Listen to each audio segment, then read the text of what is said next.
Seja bem-vindo ao canal Descobrir.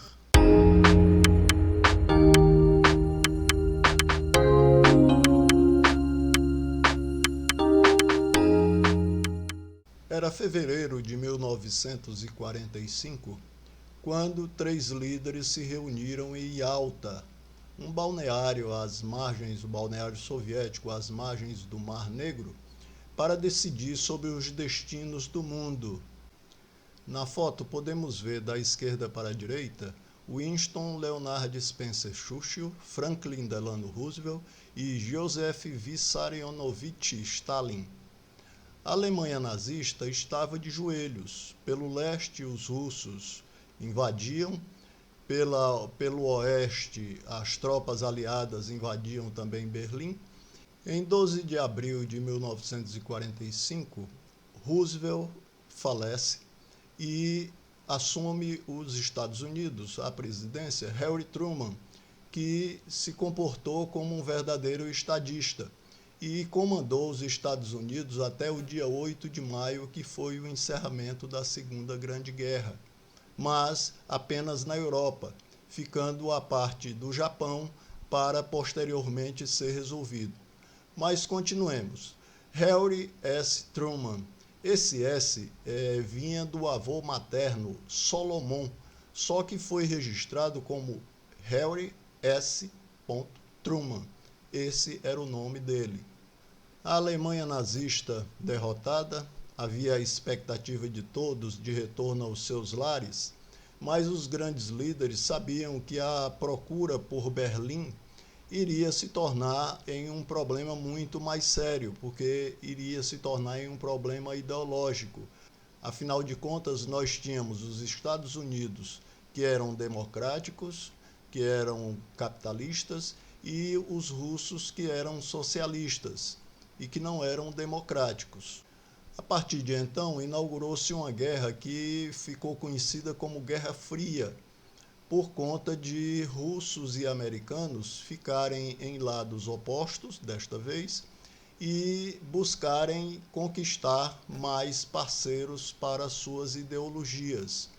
Então, isso fez com que os americanos ficassem de um lado de Berlim, Berlim Ocidental, e os russos ficassem em Berlim Oriental, dividindo a Alemanha. E ficou mais ou menos assim o mapa da Europa.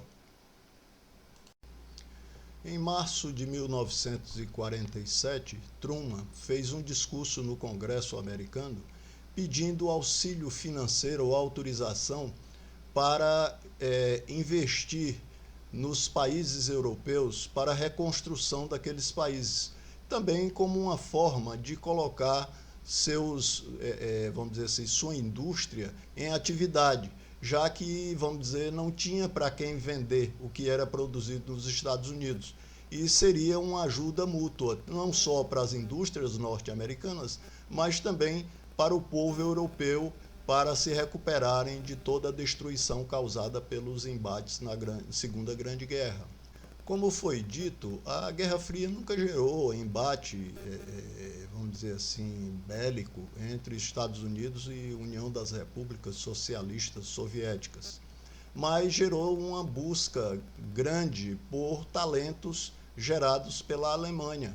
Wernher von Braun, este da foto, que é um deles, era especialista em foguete e ele foi levado para os Estados Unidos e, já no fim de carreira, ele trabalhou na NASA, na época da Apollo, que levou os astronautas até a Lua.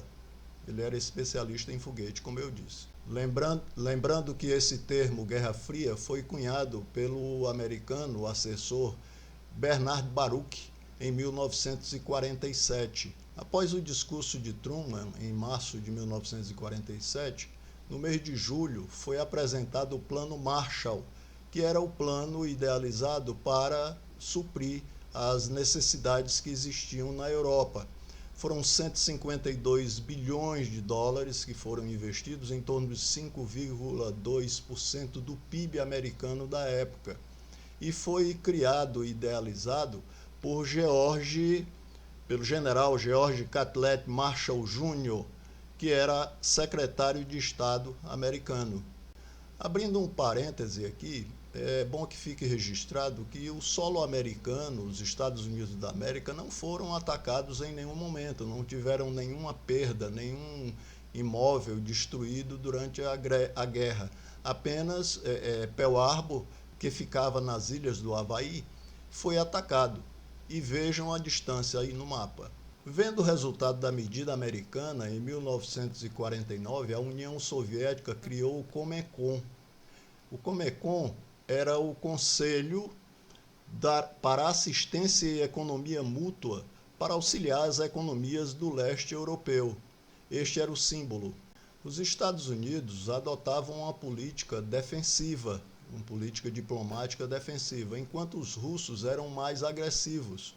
Buscavam manter seus exércitos na região. Os Estados Unidos recolheram seus homens para os seus lugares de origem, mas os russos permaneceram na Europa fortemente presentes. E diante desse cenário foi que gerou mais tensão na Guerra Fria. Nós, por exemplo, poderíamos ter sido vítima se não fosse em 1964 a ação dos militares bloqueando a presença russa em nosso país. Como já foi dito, a Guerra Fria compreendeu o período de 1945 a 1991, passando por Muro de Berlim, pelo fim da União das Repúblicas Socialistas Soviéticas. Mas isso é motivo para novos vídeos. Inscreva-se no canal, deixe o seu gostei ou não gostei e ative o sininho para receber notificações de novos vídeos.